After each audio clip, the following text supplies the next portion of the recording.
반갑습니다. 썰밤 가족 여러분. 저는 올해 50이 넘은 평범한 남자인데요. 물류 관련 사업을 하고 있습니다. 그리 큰 규모는 아니지만 내실을 잘 다져놓은 덕분에 요즘 같은 불경기에도 큰 어려움 없이 회사를 운영하고 있죠. 얼마 전에 해외 계약을 추가로 따내면서 직원들도 더 추가 채용했고요. 이렇듯 지금은 사장님 소리 들으며 남부럽지 않게 살고 있지만 사실 저는 가난한 농사꾼의 아들로 태어나 참 힘들게 살았습니다. 흰쌀밥에 고기 반찬을 먹는 건 꿈도 꿀 수 없었고요. 시커먼 보리밥에 쉰김치조차 배불리 먹을 수 없는 형편이었죠. 어린 나이에도 농산일이 지긋지긋한 가난이 참 싫었습니다. 지금 생각해보면 참 철이 없긴 하지만 여학생들에게 인기가 없는 것도 다 그 때문인 것 같았죠. 당시 저는 부모님 농산일을 돕느라 피부는 거칠거칠 늘 까맣게 타 있었고요. 양껏 먹지 못해 체구도 작고 꼬챙이처럼 말라 있었거든요. 어쨌든 그래서 저는 하루빨리 어른이 돼 고향을 탈출하고 싶었습니다. 농사로는 평생 고생만 할 뿐 나아질 게 없다는 생각을 했거든요. 그래서 고등학교를 졸업하자마자 부모님의 반대를 무릅쓰고 서울로 올라왔습니다. 당시 서울은 저희같이 가난한 촌뜨기들에겐 희망의 땅이었으니까요. 가방끈이 긴 것도 아니었고 이렇다 할 기술이 있는 것도 아니었지만 젊음이 무기라고 일자리는 쉽게 얻을 수 있었습니다. 낮에는 공장에서 기계를 돌리고 밤에는 식당에서 설거지를 하며 하루하루를 버텼죠.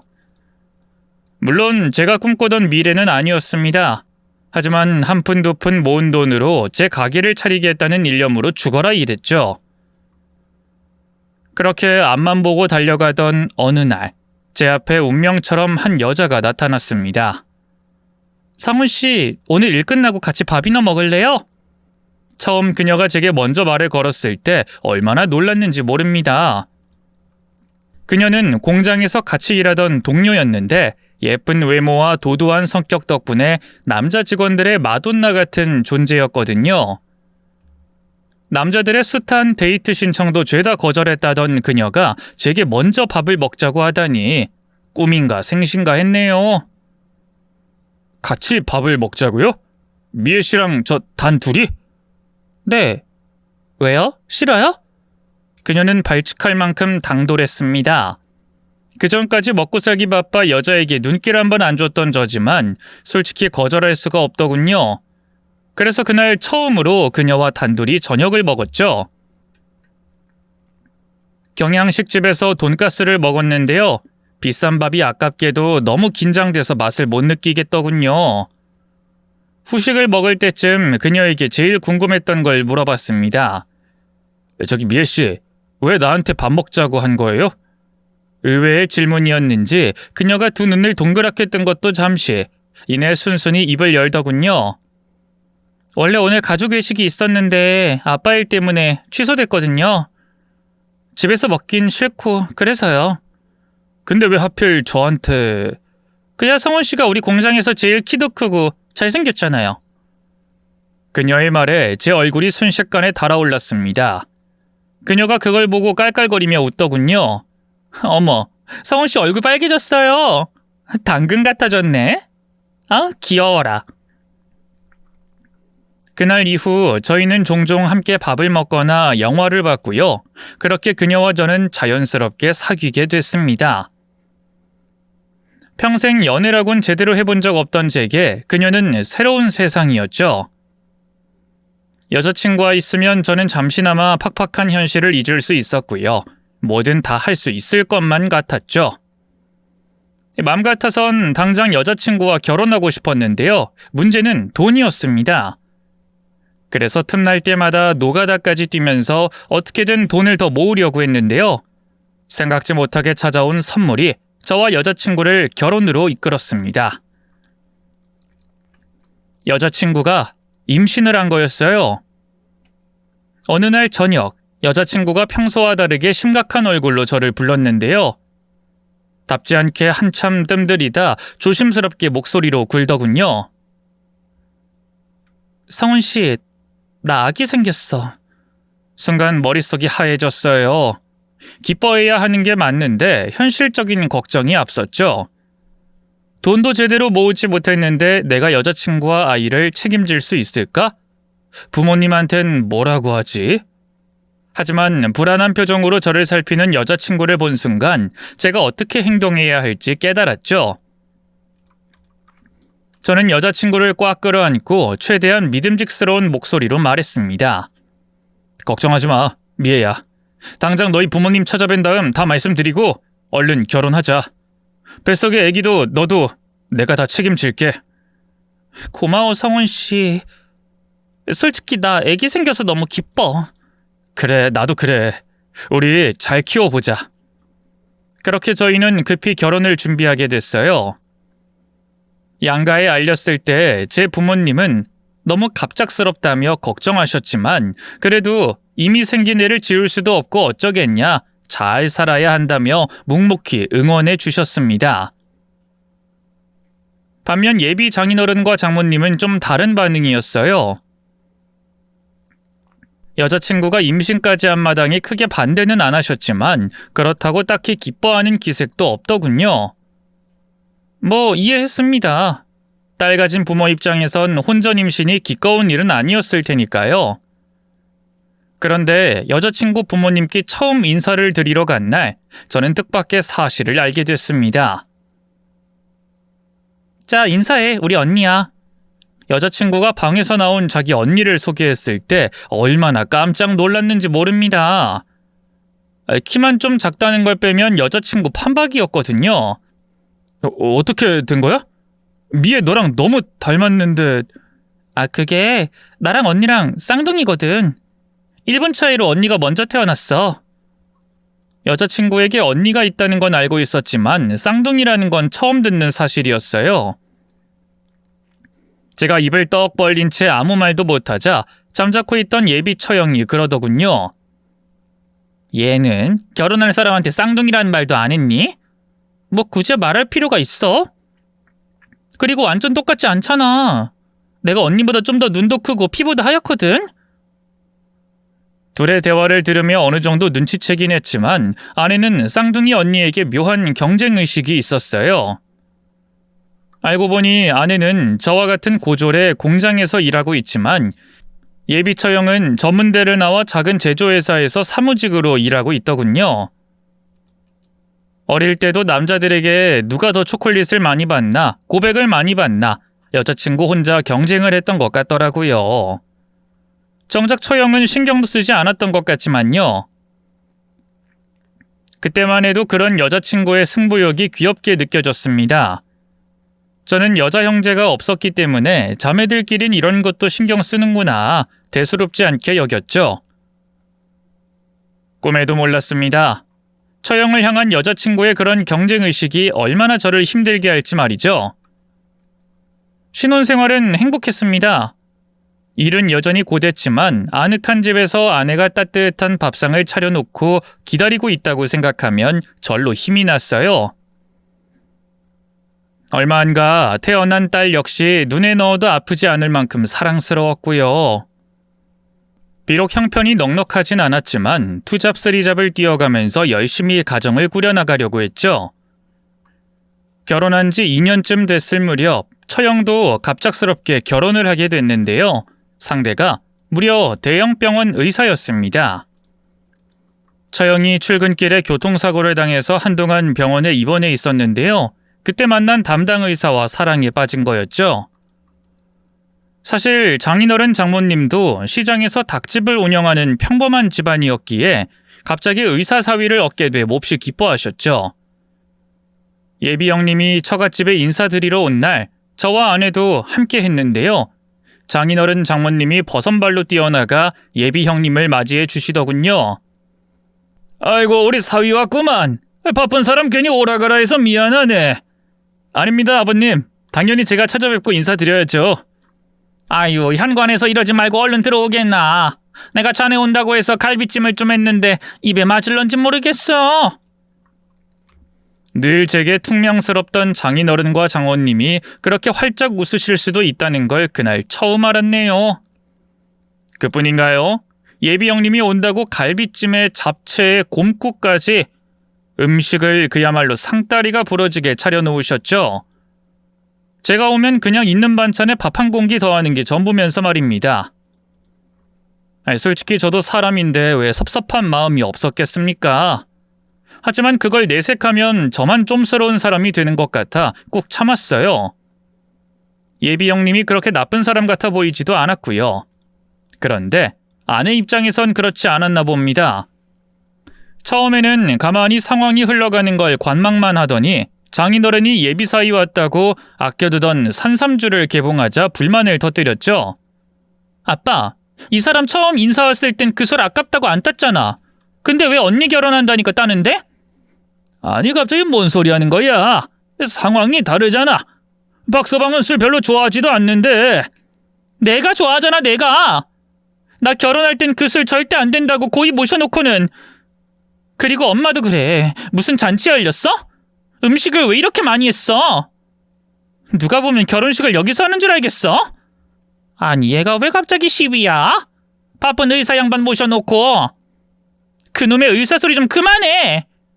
예비 형부는 의사라서 아주 대단하게 모셔야 하는 사위고 우리 남편은 별 볼 일 없는 사위라서 푸대 잡혔다는 거야 뭐야? 아내의 큰 소리에 순간 거실 공기가 싸늘해졌어요. 모두가 눈치를 보는 가운데 처형이 한숨을 쉬며 말했죠. 또 시작이네. 뭐? 이제 그만 좀 해. 너 결혼한 지 몇 년 됐어? 애까지 있는 사람이 철 좀 들어라. 아직도 날 가지고 경쟁하고 싶니? 경쟁이라니 뭔 소리야? 난 그냥 엄마랑 아빠가 언니 남편이랑 우리 그이 대하는 게 너무 다르니까. 괜히 제보 핑계 대지 마. 그냥 네가 심술난 거면서. 처형의 지적에 아내는 새빨개진 얼굴로 씩씩거릴 뿐 더는 말을 잇지 못했어요. 여보, 우리 이만 가자. 더는 여기 못 있겠어. 그리고 그대로 제 손을 끌고 처갓집을 나와버렸죠. 그 일로 장인어른 장모님도 마음이 많이 안 좋으셨나 보죠? 나중에 제게 따로 사과 전화도 하셨어요. 박서방, 혹시 그날 일로 마음이 상했다면 내가 사과하네. 절대 홍서방이랑 자네를 차별 대우했다거나 그런 게 아니야. 그냥 우리가 주제에 안 맞게 너무 과분한 사위를 얻은 것 같아서. 혹시라도 책 잡혀 미희한테 흠이 될까봐 더 신경 쓴 것뿐이네. 자네도 이해하지? 그럼요 장모님. 전 다 이해합니다. 걱정 마세요. 그래, 미애 그것은 내 전화 받지도 않던데 자네가 대신 말 좀 잘해주게. 하지만 장인어른과 장모님의 사과에도 아내는 좀처럼 마음을 풀지 못했어요. 처형 결혼식에도 참석 안 하겠다는 걸 설득해 간신히 결혼식장엔 함께 갔는데요. 차라리 그러지 말걸. 처형은 평범한 웨딩홀이 아니라 고급 호텔에서 결혼식을 했는데요. 몰랐는데 호텔 결혼식이 여자들의 로망 중 하나라면서요. 넓고 화려한 연회장, 고급스러운 꽃장식, 정갈한 코스 요리까지. 아내는 그걸 보며 끊임없이 한숨만 내셨어요. 역시 형부가 의사니까 결혼식도 다르네. 우리도 호텔에서 할 걸 그랬나? 지금 와서 그런 말 해봐야 뭐해. 그리고 우리가 호텔에서 결혼할 돈이 어딨어. 몰라. 그냥 속상하니까 그렇지. 친척들이 뭐라고 생각하겠어. 나랑 언니 결혼식 비교하면서 다 나 비웃을 거 아니야. 비웃긴 누가 비웃는다고 그래. 다들 아무 생각 없어. 당신이 너무 예민한 거라고. 하지만 아내는 예식이 끝날 때까지 시무룩한 얼굴이었어요. 그뿐인가요? 이후 며칠 동안 제게 이런저런 트집을 잡으며 히스테리를 부렸죠. 문제는 그게 끝이 아닌 시작이었다는 겁니다. 언젠가부터 아내는 사사건건 형님과 저를 비교하기 시작했어요. 형부는 차도 좋은 거 타고 다니던데 당신 언제까지 그 고물차 끌고 다닐 거야? 우리도 차 바꾸자, 응? 우리가 지금 차 바꿀 형편이 돼? 차가 어디가 고장났으면 모를까 멀쩡하잖아. 가족 모임 때 형부 차 옆에 당신 차 세운다고 생각해봐. 너무 창피하지 않아? 당신 얼마 전에 보너스 탄 거 있잖아. 그걸로 바꾸자. 난 안 창피해. 애초에 형님이랑 나랑 벌이가 다른데 아린이 크면 돈 더 많이 들어갈 텐데 지금부터 조금씩 아껴야지. 차는 안 바꿀 거니까 그렇게 알아. 그러자 아내는 입이 대빨 나와선 마치 어린애처럼 끝없이 투정을 부렸어요. 그런 아내의 기분을 풀어주는 게 얼마나 힘들었는지 모릅니다. 무엇보다 견디기 어려웠던 건 그런 아내의 말에 제가 조금씩 영향을 받기 시작했다는 겁니다. 우리도 좀 넓은 집으로 이사하면 안 돼? 언니 사는 아파트 가보니까 너무 부럽더라. 입주민 전용 수영장에 헬스장에 카페, 조식도 준다대? 난 그 정도는 바라지도 않으니까 이 거지 같은 빌라 좀 탈출했으면 좋겠어. 아린이 크면 따로 방도 하나 줘야 할 거 아니야. 또 처형네 갔다 와선 헛바람만 들었지. 이게만 헛바람이야. 솔직히 당신 나한테 미안해야 하는 거 아니야? 뭐? 미안해해야 한다고? 그래. 언니랑 나랑 다른 게 뭔데? 쌍둥이라 얼굴까지 똑같이 생겼는데. 근데 언닌 남자 잘 만나서 완전 팔 접혔고 난 당신 만나서 이 모양 이 꼴로 살고 있잖아. 나한테 미안하지도 않아? 더 열심히 일해서 불쌍한 우리 마누라도 호강시켜줘야겠다 하는 마음이 들지 않냐고. 언젠가부터 저는 형님에 대한 지독한 열등감에 시달리기 시작했습니다. 그러고 싶지 않아도 아내가 끊임없이 형님과 저를 비교했기 때문에 저도 모르게 신경이 쓰였죠. 처음엔 그저 내 형편에서 최선을 다하자 라며 스스로를 다독였는데요. 하지만 형님이 타고 다니는 외제차가 눈에 들어올 때마다 아내가 툭하면 처형집을 부러워하는 말을 내뱉을 때마다 스스로가 너무 비참해졌어요. 처자식에게 형님만큼은 해야 남자로서 가장으로서의 역할을 다하는 것 같았죠. 그러던 어느 날 아내가 퇴근한 저를 붙잡고 또다시 이사 이야기를 꺼냈어요. 여보, 나 진짜 이 집에서 못 살겠어. 우리 동네 주변엔 변변한 마트도 없고 아린이 놀이터도 너무 낡았어. 진짜 이사 가자, 응? 또 그 소리야? 이 집 살면서 큰 문제 없었잖아. 전세 대출도 아직 다 못 갚았는데 이사 갈 돈 있으면 그 돈 모아서 아린이 교육비에 보태는 게 낫지 않겠냐고. 그러자 아내는 팔짱을 끼고 한숨을 쉬더니 저를 차갑게 노려봤어요. 그래, 당신은 이 집에서 처자식이 어떻게 살든 상관없겠지. 어차피 당신은 회사에서 거의 하루 종일 보내고 이 집에선 잠만 자니까. 그러니까 굳이 집에 투자를 안 하려는 거야. 어쩜 그렇게 이기적이야? 당신이 그러고도 남자야? 우리 아린이 아빠라고 할 수 있냐고. 그 말에 기분이 상했어요. 그날 밤 자려고 침대에 누웠지만 도통 잠이 오질 않더군요. 정말 이대로 괜찮은 걸까? 우리 아린이가 이런 집에서 산다고 나중에 날 원망하지 않을까? 요즘은 사는 집 가지고도 애들끼리 따돌리고 그런다던데. 결국 아내의 성화에 못 이겨 저는 큰 결심을 했어요. 조금 무리해서라도 더 넓은 집으로 이사하기로 말이죠. 그리고 그걸 위해선 다니던 공장을 그만두고 더 큰 돈을 벌 방법을 찾아야 했는데요. 때마침 고향 친구 중 한 명이 꽤 크게 식당을 시작한 참이었어요. 제 고민을 알고는 함께 동업하자고 하더군요. 평소라면 받아들이지 않았겠지만 저는 친구가 내민 손을 맞잡았습니다. 아내도 기뻐했어요. 그래, 잘 생각했어. 평생 월급쟁이로 살면 어떻게 부자가 되겠어? 뭔가 내 사업을 해야 큰 돈을 벌지. 뭐 당신이 형부처럼 이제 와서 의사가 될 수 있는 것도 아니고 성공하려면 사업이라도 해야겠지. 아내의 말이 기분 나쁘면서도 한편으론 맞는 말 같아 보였어요. 저도 모르게 형님을 생각하면서 이를 악물었죠.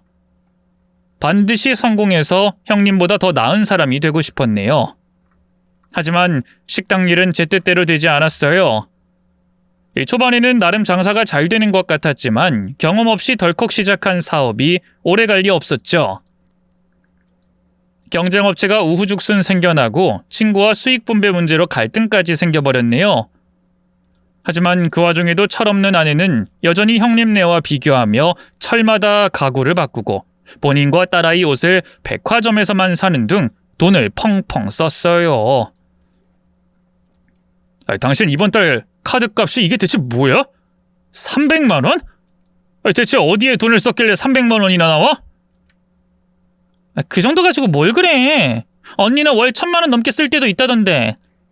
처형이랑 당신이랑 같아? 다를 게 뭐야? 다른 건 남편뿐인데? 이게 다 당신이 형부만큼 돈을 못 벌어다 줘서 그런 거잖아. 남자로서 창피하지도 않아? 창피해야 할 건 당신이야. 제발 정신 좀 차려. 그렇게 매일같이 싸우는 와중에도 운영 중인 가게 상황은 점점 어려워졌어요. 급기야 재료값도 밀리고 월세도 감당하기 어려워졌고요. 결국 가게 문을 닫을 수밖에 없는 상황이 왔죠. 그때 아내가 뭐라고 했는지 아세요? 그렇게 내가 하지 말랬잖아. 능력도 안 되는 주제에 무슨 사업을 한다고. 옆에서 부추길 때는 언제고 막상 실패하자 아내는 모든 책임을 제게 떠넘겼어요. 하지만 저에겐 그런 아내와 잘잘못을 가릴 시간도 없었어요. 가게를 정리하고 나니 빚만 수천만 원이었거든요. 이젠 직장도 없는데 도대체 어느 세월에 그 빚을 다 갚을지 정말 눈앞이 캄캄했죠. 그때 제 손을 잡아준 건 다름 아닌 부모님이었습니다. 하나뿐인 아들 사정을 알고는 집과 땅까지 팔아가며 제 빚을 갚아주셨죠. 아버지, 전 이 돈 못 받아요. 그냥 가져가세요. 아무 말 말고 받아. 이 돈 받으면 두 분은요. 어차피 나 허리 때문에 더는 농산일도 못한다. 그래서 집이랑 땅 처분하고 올라갈 생각 계속하고 있었으니까 너랑 어머만 괜찮다면 같이 살자꾸나. 정 불편하면 우린 그냥 월세살이 해도 되고. 당연히 부모님을 모시고 함께 살 작정이었어요. 하지만 아내는 절대 안 된다며 난리를 쳤습니다. 무슨 소리야? 내가 왜 어머님 아버님을 모시고 살아야 돼? 어쩔 수 없잖아. 두 분이 우리 빚 갚아준다고 집이랑 땅을 몽땅 다 파셨는데. 누가 그렇게 하래? 애초에 그 빚도 당신이 사업하다 진 빚이잖아. 그게 나랑 무슨 상관이야? 당신 정말 말 그렇게밖에 못해? 내가 뭐 나 혼자 잘 살자고 회사 그만두고 가게 한 거야? 당신이 옆에서 형님이랑 사사건건 비교하면서 날 부추겼잖아. 내 핑계 대지 마. 남자가 자존심도 없어? 뭐?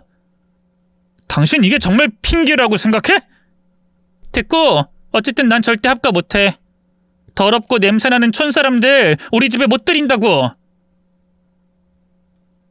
아내가 저를 욕하는 건 참을 수 있었어요. 하지만 저희 부모님을 모욕하자 더는 참을 수가 없더군요.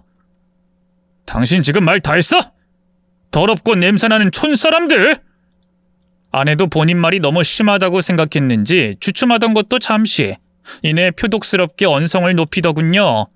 그래, 내가 뭐 틀린 말 했어? 솔직히 두 분 다 농산일 하느라 허구한 날 손에 흙 묻어 있고 된장이랑 청국장 같은 것만 먹으니까 냄새도 엄청나잖아.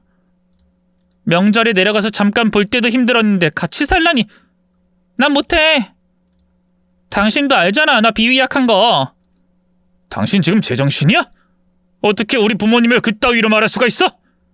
심지어 전 재산 털어서 도와주기까지 하셨는데. 그래, 도와준 건 감사해. 근데 도와준다고 했으면 그냥 돈만 주고 끝내야지. 왜 꼭 같이 살아야 하는 건데? 지금 우리 형편에 따로 모실 돈이 어딨어? 그건 당신이 해결할 문제지. 난 아린이 데리고 친정 갈 테니까 당신 혼자 두 분 모시고 어디 잘 살아봐. 아내는 결혼 초부터 줄곧 시댁을 무시해왔어요. 시골에서 농사 짓는 부모님이 창피하다면서 명절에도 얼굴 한번 제대로 안 비추려고 했죠. 하지만 아무리 그래도 시부모님인데 설마 이렇게까지 대놓고 경멸하고 거부할 줄이야. 배신감으로 온몸이 뜨거워졌어요. 어떻게 사람이 이렇게까지 배은망덕할 수 있을까 싶어 아내에게 너무 실망스러웠죠. 하지만 그런 제 감정은 아랑곳 않고 아내는 기어이 짐을 쌌어요. 뭐 하는 거야? 말했잖아, 아린이 데리고 친정 갈 거라고. 뭐? 뭐 진짜 이혼이라도 하자는 거야? 그래, 당신이랑 더는 같이 못 살겠어. 내 인생이 누구 때문에 망했는데. 나 때문에 망했다는 거야? 당연하지. 당신이 형부 반의 반만이라도 능력이 있었어 봐. 내 인생이 이렇게까지 비참했을까? 더는 당신 얼굴도 보고 싶지 않아. 저는 딸을 생각해서라도 어떻게든 아내의 마음을 돌리려고 했어요. 하지만 아내는 제가 붙잡은 손을 매정하게 뿌리치더군요. 이렇게 당신이랑 계속 살아봤자 뭐가 달라지는데? 난 더는 당신이랑 같이 못 살아. 어디 당신 부모 데리고 와서 알콩달콩 잘 살아보라고. 그렇게 아내는 딸아이 손을 잡고 집을 나갔어요. 떠나는 순간조차 눈물 한 방울 보이지 않더군요. 아내와 딸이 떠난 뒤 집은 텅 비어버렸습니다. 아니, 집만이 아니라 제 삶 전체가 그렇게 되어버린 것 같았죠. 모든 걸 잃었으니까요. 아내도 딸아이도 모아뒀던 돈과 일자리마저. 처음엔 현실을 인정할 수 없었어요. 당장이라도 아내가 다시 돌아올 것 같았고 딸이 제 품에 안겨 아빠 하고 부를 것 같았죠. 하지만 그것도 잠시뿐이었습니다. 시간이 지날수록 정막이 짙어졌고 아무리 기다려도 돌아오는 건 없었습니다. 그렇게 몇 달을 보냈어요. 한동안은 밥도 제대로 못 먹고 술에 의존하며 살았죠. 이 사람이라면 누구나 그렇지 않겠어요? 사랑하는 사람이 내 곁을 떠났고 인생이 송두리째 흔들렸는데. 하지만 아무리 술에 기대어도 변하는 건 없었습니다. 제 인생을 바꾸려면 제가 다시 일어서는 수밖에 없었죠. 무엇보다 저만 바라보는 부모님을 생각해서라도 살아야 했어요. 저는 악착같이 다시 돈을 벌기 시작했습니다. 할 수 있는 일이라면 뭐든 가리지 않았죠. 낮에는 건설 현장에서 막노동을 하고 밤에는 대리운전을 뛰었는데요. 철근을 나르고 폐자재를 치우느라 손이 얼어 터져도 술 먹은 인간들에게 온갖 하대와 무시를 받아도 버티고 또 버텼습니다. 목표는 단 하나, 돈을 모아 다시 일어서는 것이었어요. 그러던 중 젊을 때 잠깐 택배 알바하며 알게 된 한 형님에게 연락이 왔어요. 그 형님은 지금 택배 상하차뿐만 아니라 물류 트럭 운전도 하고 있다고 했는데요. 제 사정을 듣고는 그러더군요. 야, 성훈이 너도 트럭 운전 배워볼 생각 없냐? 이거 힘든 일 같아도 자기 일로 만들면 꽤 돈 된다. 그래요? 어떻게 시작하면 되는 건데요? 저는 바로 관심을 가졌어요. 트럭 운전이라면 단순한 일용직보다 안정적일 것 같았고 나중에 제대로 된 자기 사업을 할 수도 있겠다는 생각이 들었거든요.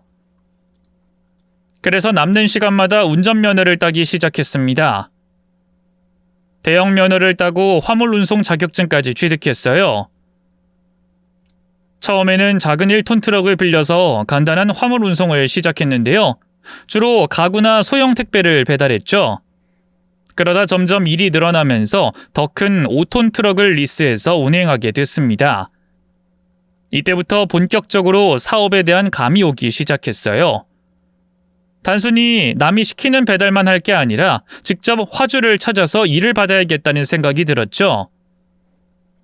그래서 직접 발품을 팔며 거래처를 뚫기 시작했습니다. 공장, 도매업체, 유통회사 등을 돌아다니며 저를 알리고 작은 물류 계약이라도 따내려고 했어요. 물론 처음엔 쉽지 않았습니다. 이미 자리 잡은 경쟁자들이 많았고 거래처들은 대부분 기존 업체와 계약이 되어 있었으니까요. 하지만 저는 포기하지 않고 끈질기게 영업을 했어요. 저는 야간 배송도 가능합니다. 급한 화물도 최대한 빠르게 처리해 드릴게요. 혹시 운송비를 조금이라도 절감하고 싶으시면 한 번만 기회를 주세요. 이렇게 계속 업체 문을 두드리며 신뢰를 쌓아갔고 그 덕분인지 하나둘씩 저를 찾아주는 곳이 생겼는데요. 그중엔 제법 규모 있는 중소기업들도 있었죠. 그쯤 되니 벌이도 제법 안정적이게 되고 더는 욕심부리지 않아야겠다 싶었는데요. 그동안 고생한 덕분일까요? 뜻하지 않은 행운이 찾아왔습니다. 누구나 이름을 들으면 알만한 대기업과 계약된 물류업체가 실수를 하면서 저희 회사한테 기회가 온 겁니다. 저는 그 기회를 놓치지 않았고요. 기존 업체보다 빠르고 정확하게 물류를 처리하며 신뢰를 얻었죠. 그렇게 저는 본격적으로 제 이름을 건 물류회사를 차릴 수 있게 됐습니다. 처음에는 트럭 한 대로 시작했지만 점점 규모가 커지면서 차량도 늘리고 직원도 고용하게 됐죠. 맞습니다. 마침내 그토록 원하던 성공을 손에 거머쥐게 된 겁니다. 이후 제가 제일 먼저 한 일은 고향에 부모님 땅을 되찾아드리고 번듯한 집도 한 채 지어드리는 거였어요. 부모님이 말은 안 하셨지만 서울 생활에 영 적응을 못하고 내심 고향을 그리워한다는 걸 잘 알고 있었거든요. 자기들 때문에 괜히 제가 아내와 갈라서게 된 것 같다고 많이 죄책감을 느끼기도 하셨고요. 처음엔 괜찮다고 사양하던 부모님들도 막상 고향의 땅을 되찾아드리자 눈물까지 흘리며 기뻐하시더군요. 역시 본인들은 시골에서 농사나 짓고 사는 게 체질이라면서요. 부모님은 고향으로 내려가시면서 제게 거듭 아내와 화해하라고 당부했습니다. 성훈아, 그냥 네가 먼저 어멈한테 잘못했다고 빌어라. 어멈도 내심 널 기다리고 있을 거야. 그래.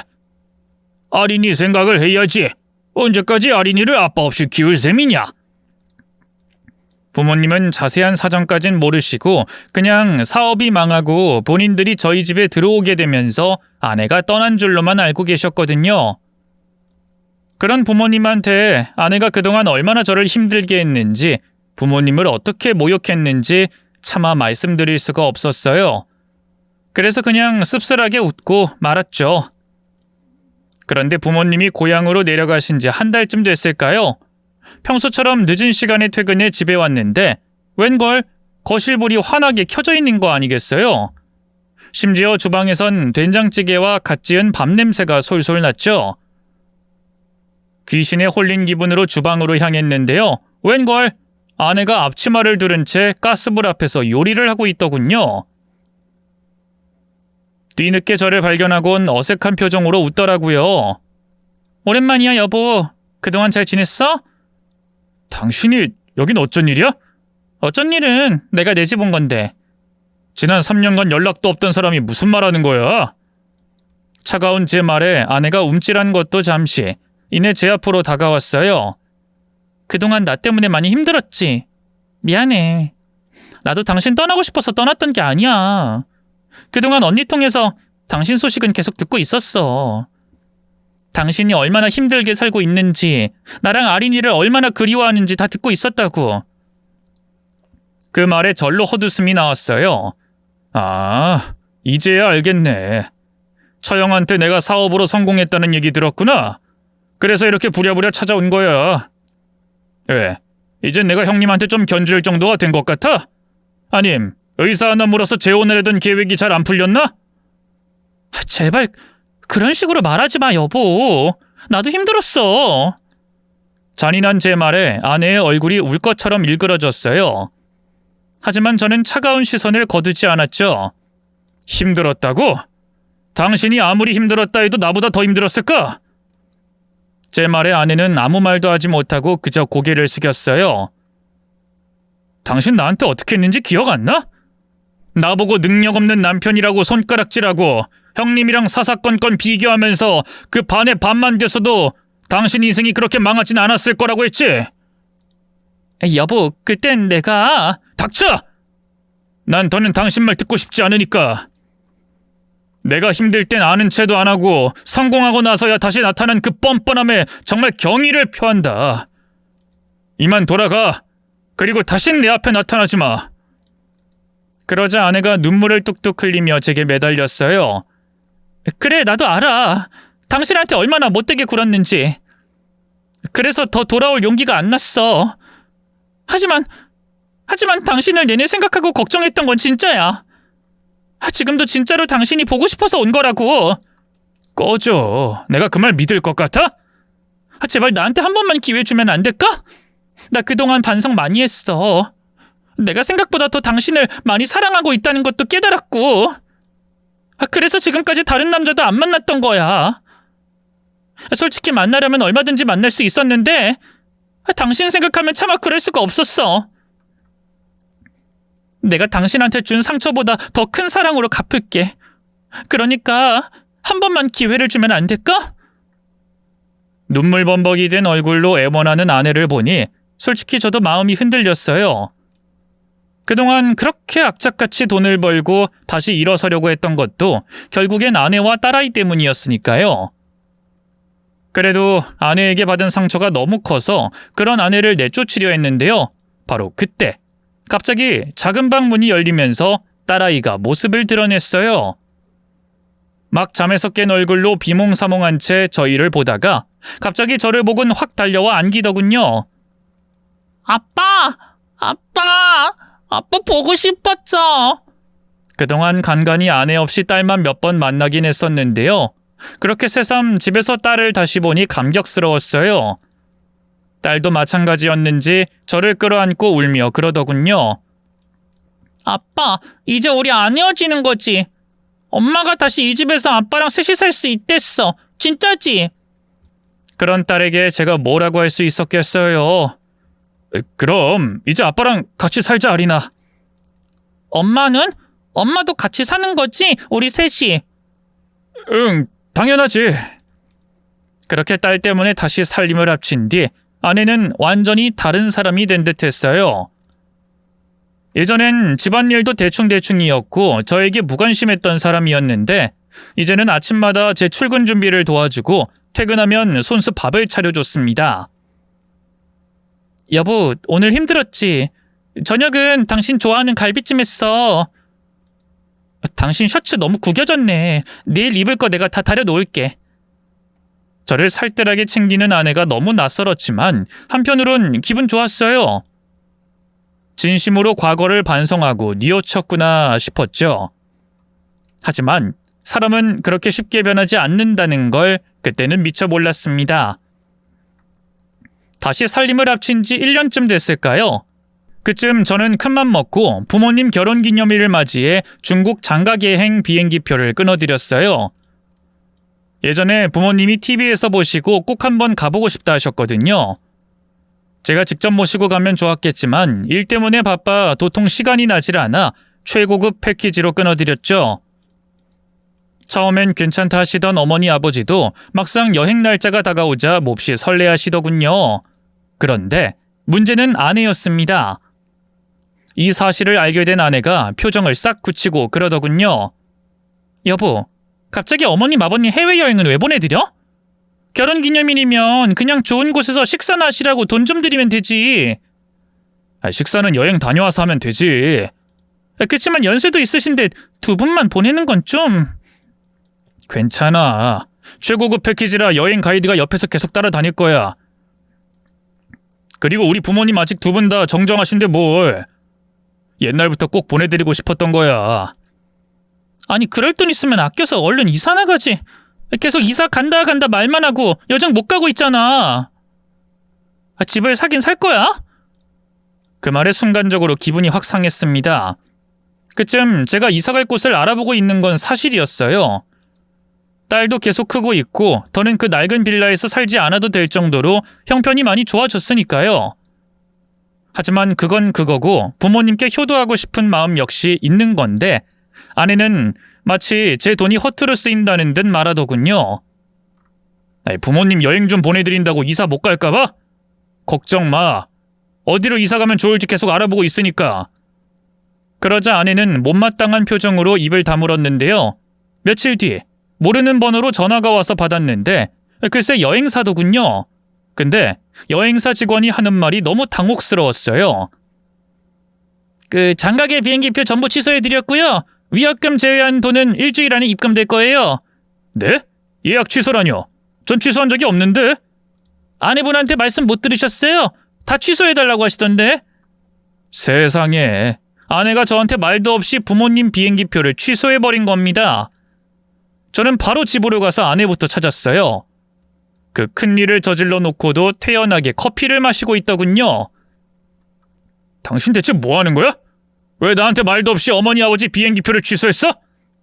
그거? 내가 어머님 아버님한테 따로 잘 말씀드렸어. 우리 이사도 가야 하고 사정이 여의치 않아서 그냥 여행 취소하고 같이 밥이나 먹자고. 두 분도 그 편이 더 낫다고 좋아하시던데? 애초에 여권도 없는 사람들이 뭔 해외야, 해외는. 아내의 그 뻔뻔한 말에 머리로 열이 확 뻗쳤어요. 당신 미쳤어?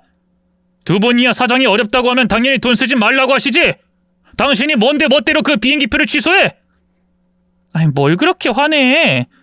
곧 이사 갈 건데 괜히 쓸데없는데 돈 쓰지 않는 편이 좋잖아. 쓸데없는데? 우리 부모님한테 쓰는 돈이 쓸데없는 돈이야? 그때까지 자기한테 쓰는 돈은 펑펑 잘만 쓰던 아내였어요. 명품 가방에 디자이너 브랜드 옷에 온갖 화장품까지. 그래도 아내의 그런 사치에 굳이 뭐라고 하진 않았습니다. 이제 저도 벌 만큼 벌고 아내를 처형만큼 호화스럽게 살게 해주고 싶었으니까요. 하지만 아내는 그런 제 마음은 아랑곳하지 않고 자기한테 쓰는 돈은 당연한 거고 부모님께 쓰는 돈은 쓸데없는 낭비라고 여기고 있었죠.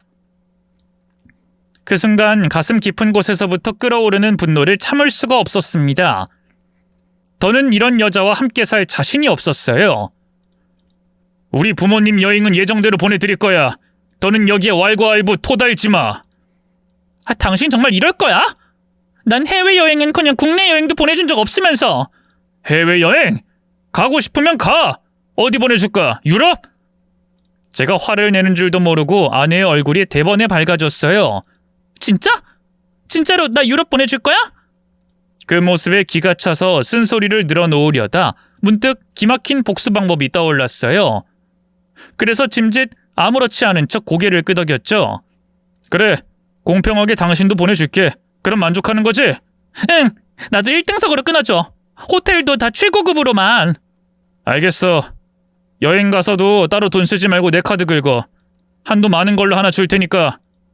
고마워, 여보. 아내는 언제 그렇게 화를 냈냐는 듯 신이 나선 여행 준비를 시작했어요. 그리고 얼마 안가 유럽행 비행기에 올랐죠. 저는 아내의 비행기가 이륙하자마자 아내의 귀국행 비행기표와 예약된 호텔들을 취소해버렸고요. 아내가 들고 간 제 카드도 사용 정지시켜버렸습니다.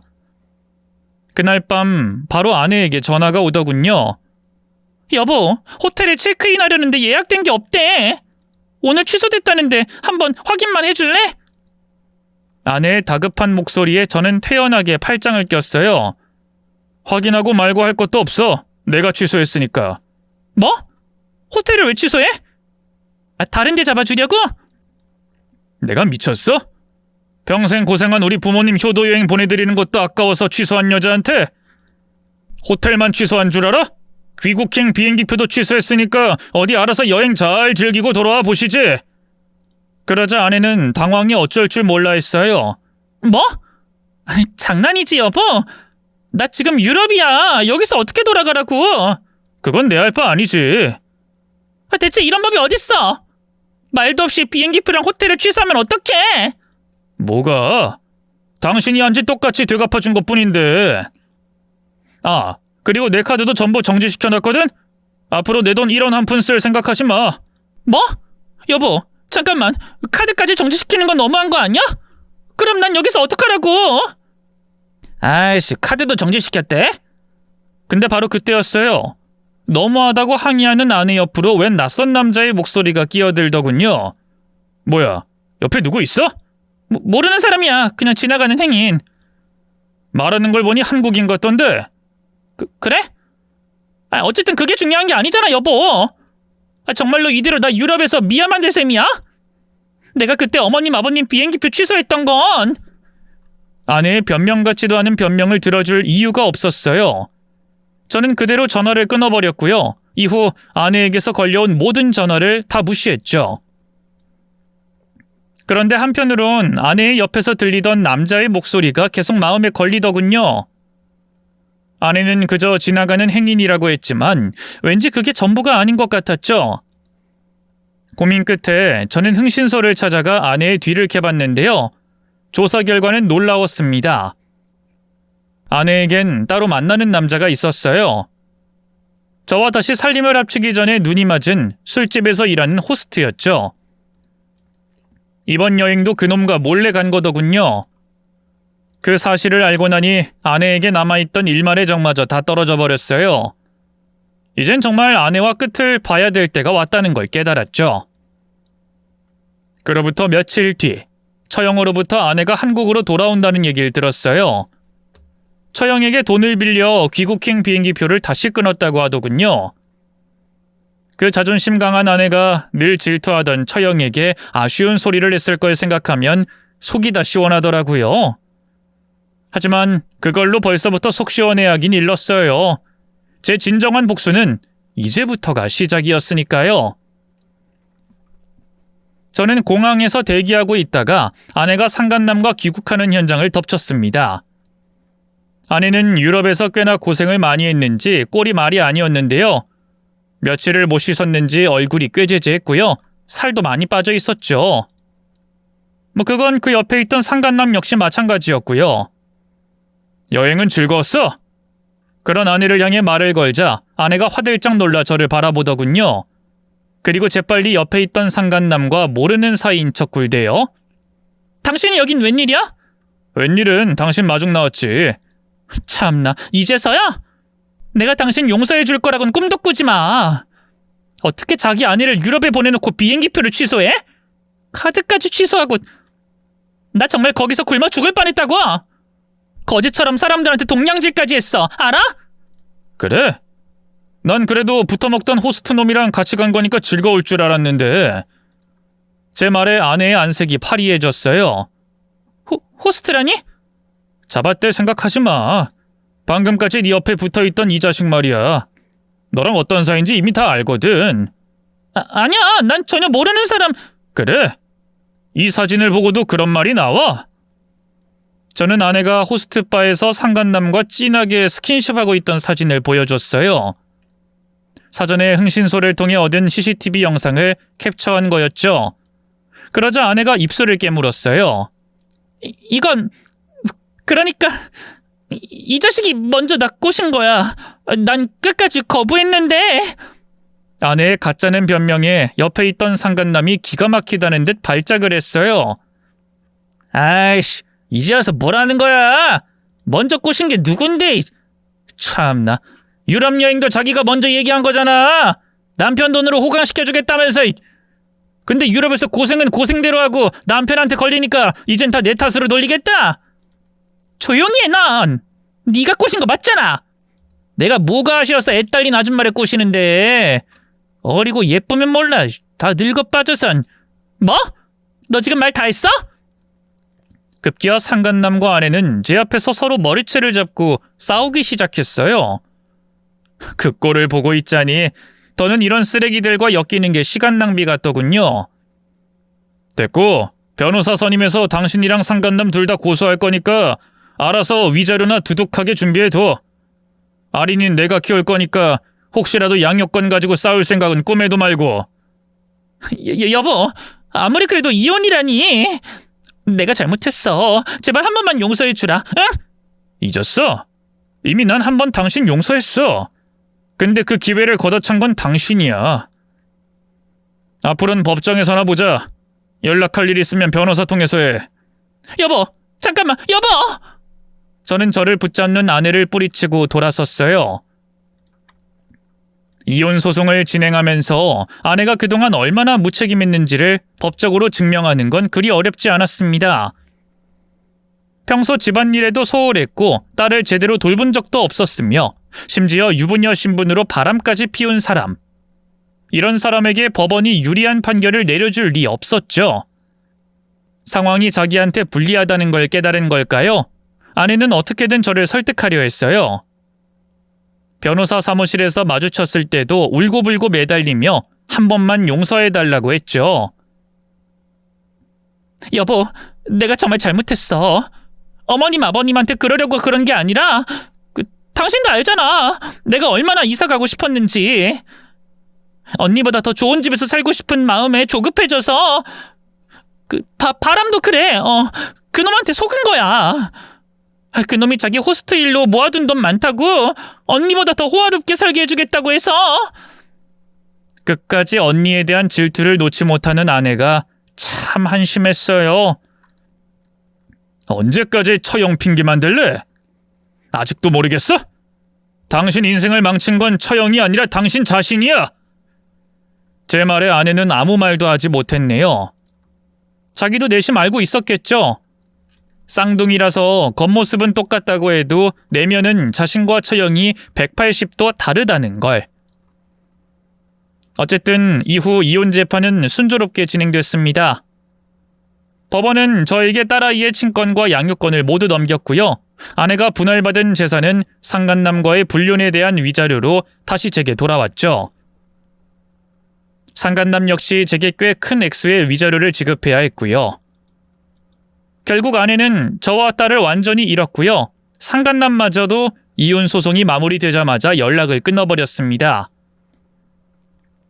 갈 곳 없던 아내는 결국 처형집으로 들어갔는데요. 평소 처형과도 사이가 그리 좋지 않았던 아내는 그곳에서도 힘겹게 지냈고요. 결국 얼마 버티지 못하고 지방으로 내려갔습니다. 처형한테 듣기론 다시 공장 일을 하며 힘들게 산다고 하더군요.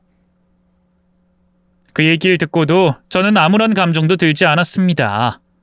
전부 자업자득이었으니까요. 모든 사건이 일단락된 지금 저는 너무 잘 살고 있습니다. 사업도 승승장구하고 있고요. 좋은 여자 만나 재혼도 했죠. 지금 아내는 전처와 달리 콤플렉스도 없고 가정적이면서도 소박한 여자입니다. 제 딸 역시 진심으로 자기 친딸처럼 잘 키워주고 있죠. 한때는 모든 걸 잃은 줄 알았던 삶이었는데 결국 진짜 소중한 것들만 남긴 채 이렇게 잘 살고 있다는 게 믿어지지 않네요. 긴 얘기 들어주셔서 고맙습니다. 모두 건강하세요.